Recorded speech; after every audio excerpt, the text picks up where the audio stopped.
Hello everyone, my name is Naman Goyal and today we are going to start chapter 14 of class 9th statistic. देखो पिछले lecture में अपन ने surface area and volume अपन ने finish कर दिया था. आज हम स्टार्ट करने वाले हैं 14 चैप्टर क्लास 9th का विच इज स्टैटिस्टिक. देखो स्टैट्स की अगर मैं बात करूं तो आज के डेट में स्टैट्स बहुत ज़्यादा इंपॉर्टेंट है ना. Stats means data. Statistic basically किस पे काम करते हैं अपन? डेटा के ऊपर काम करते हैं. डेटा से रिलेटेड सारी चीज़ें होती है उसमें. ठीक है, तो विच इज़ वेरी इंपॉर्टेंट. अगर मैं बात करूँ किसी क्रिकेट मैच की, किसी प्लेयर की, मान लो हमें परफॉर्मेंस देखनी है तो हम बेसिकली स्टैट्स को देखते हैं कि उसका पास्ट परफॉर्मेंस कैसा रहा है कुछ समय में. ठीक है, तो दिस इज स्टैटिस्टिक. तो आज अपन बेसिकली क्या बात करेंगे? स्टैटिस्टिक के इंट्रोडक्शन के बारे में ही बात कर रहे होंगे कि इसमें अपन क्या क्या चीज़ें पढ़ेंगे और कैसे कैसे अपने को पढ़ना है. ठीक है, सबसे बेसिक चीज जो अपन पढ़ने वाले हैं वो पढ़ने वाले हैं अपन ग्राफ के बारे में. किसके बारे में पढ़ने वाले हैं अपन? ग्राफ्स के बारे में. देखो ग्राफ्स एक बहुत ही इंपॉर्टेंट चीज है. With the help of graph we can represent the data, है ना. अपन क्या करते हैं? ग्राफ्स की मदद से डेटा को रिप्रेजेंट करते हैं कि ये हमारे पास डेटा है. आपने क्रिकेट मैच देखा होगा, ठीक है, तो उसमें बहुत सी चीजें ग्राफ्स के थ्रू दिखाई जाती हैं आपको कि हाँ देखो, अगर मैं उसमें देखूँ, आप एक लाइन ग्राफ बनाते हैं. अपन क्लास 8 में पढ़ के आए हैं कि लाइन ग्राफ क्या होता है. तो वो सारी चीज़ें अपन वहाँ पे यूज़ करते हैं. तो ग्राफ बेसिकली अपन क्या यूज़ करते हैं? डेटा को रिप्रेजेंट करने के लिए ना. ग्राफिकली अगर मेरे को डेटा को रिप्रेजेंट करना है, समझाने में थोड़ी आसानी, समझने में थोड़ी आसानी हो जाती है ना, इसलिए अपन क्या यूज़ करते हैं? ग्राफ्स का यूज़ करते हैं. देखो सारी चीज़ आज की डेट में जितनी भी चीज़ें हैं सब किस पे डिपेंड है? डेटा के ऊपर डिपेंड है. किसके ऊपर डिपेंड है? डेटा, है ना. Data is very important. ठीक है, तो डेटा को देखो पहले अपन क्या करते हैं?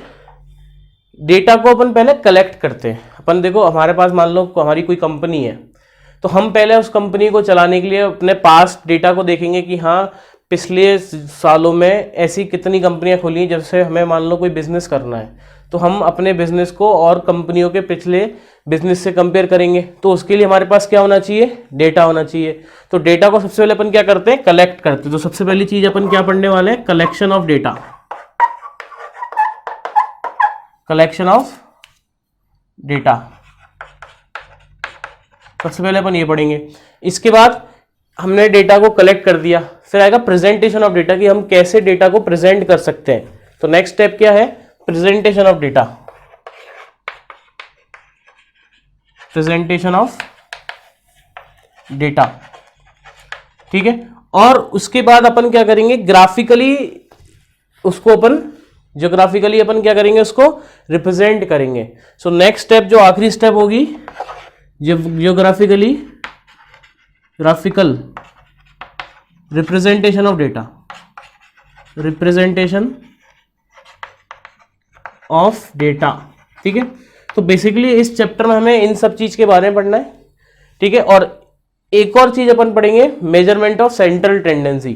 ठीक है, डेटा का जो मेजरमेंट ऑफ सेंट्रल टेंडेंसी होती है वो क्या होती है.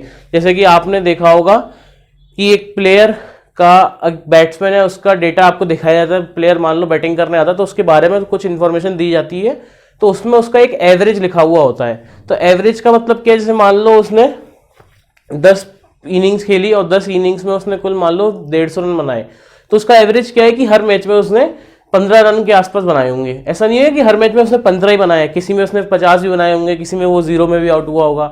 तो सबका एवरेज, तो इसको अपन बोलते हैं मेजरमेंट ऑफ सेंट्रल टेंडेंसी कि हाँ भाई सेंट्रल टेंडेंसी क्या है उसकी. ठीक है, तो इस चैप्टर में अपन बेसिकली ये चीजें पढ़ने वाले हैं.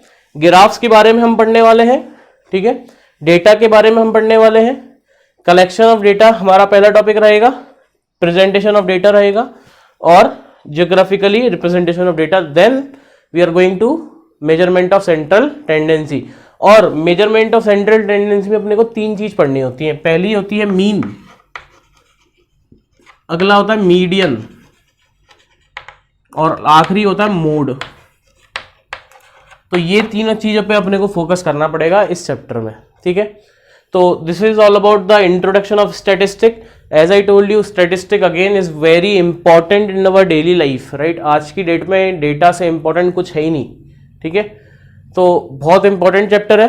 ठीक है, तो this is all about the introduction of this part of this chapter.